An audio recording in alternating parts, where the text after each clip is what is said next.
9वी 10वी 11वी 12वी science NEET JEE CET NATA अशा सर्व स्पर्धा परीक्षांसाठी नंबर 1 चा पर्याय म्हणजे Shri Rajlakshmi royal academy of science विटा।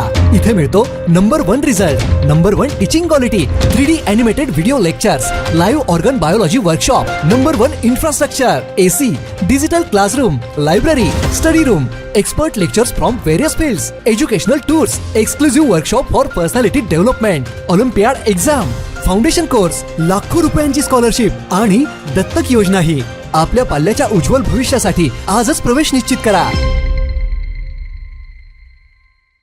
परवा झालेल्या जिल्हा परिषद पंचायत समिती निवडणुकीच्या निमित्ताने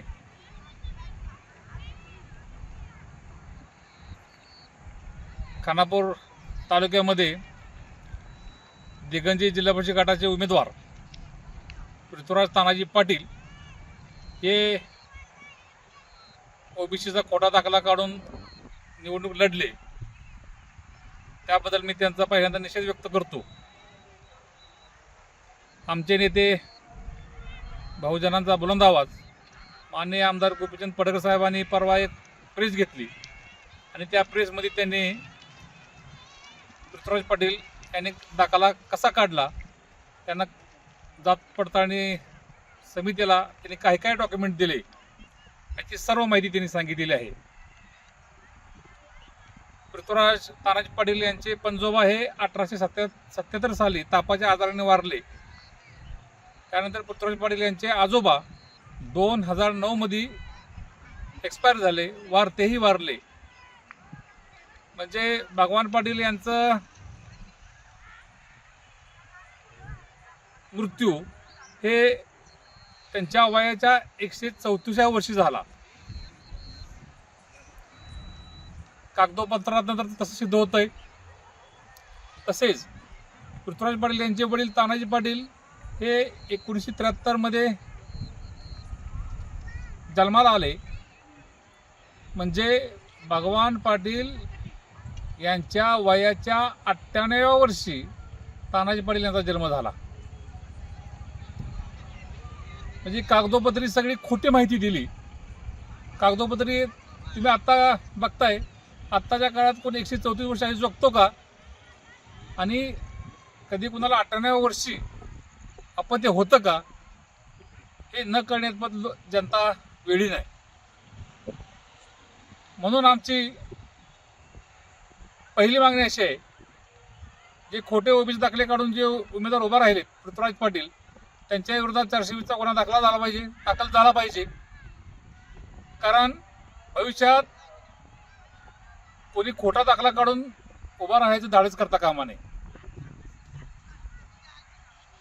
आणि खोटी माहिती देऊन, खोटी कागदपत्र सगळी देऊन जर जात पडताळणीच्या अधिकाऱ्यांनी जर त्यांना ओबीसीचा दाखला दिला असेल तर त्या जात पडताळणी अधिकाऱ्यांच्या विरोधात फौजदारी गुन्हा दाखल झाला पाहिजे आणि त्यासाठी सर्वतोपरी प्रयत्न आम्ही करणार। या समाजामध्ये ओबीसी समाजाला सन्मानाची वागणूक देण्यासाठी डॉक्टर बाबासाहेब आंबेडकर यांनी आम्हाला ओबीसीचं आरक्षण दिलं आणि तेच आरक्षण असे जर खोटे दाखले काढून जर संपणार असेल तर आमच्या ह्या महाराष्ट्रामध्ये 375 जाती ह्या ओबीसीच्या आहेत।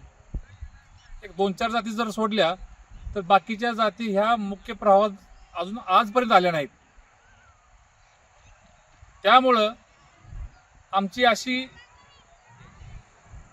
विनंती राहील, जे ओरिजिनल ओबीसी आहेत, ज्यांचा दाखला ओबीसी निघतोय योग्य कागदपत्रांनुसार, त्यांचा आम्ही स्वागत करतो। त्यांनी बिनधास्त ओबीसी मधून उभं राहावं, पण ओढून ताणून खोटी कागदपत्र देऊन जर तुम्ही ओबीसीचा दाखला काढणार असाल आणि ओबीसीवर जर आमच्या मूळ ओबीसीवर जर अन्याय करणार असाल तर आम्ही शांत बसणार नाही। आम्ही दिनांक 7 एप्रिल रोजी विटा तहसील ऑफिसच्या बाहेर ठिय्या आंदोलन करतोय आणि हे आंदोलन जात पडताळणी समितीचे अधिकारी यांच्या फौजदारी गुन्हा दाखल झाला पाहिजे व पृथ्वीराज पाटील यांच्यावर 420चा गुन्हा दाखल झाला पाहिजे यासाठी करतोय. तर यासाठी खानापूर तालुक्यातील आणि सांगली जिल्ह्यातील सर्व माझ्या बांधवांना विनंती राहील की तुम्ही या आंदोलनास पाठिंबा देण्यासाठी सर्वांनी उपस्थित राहावे.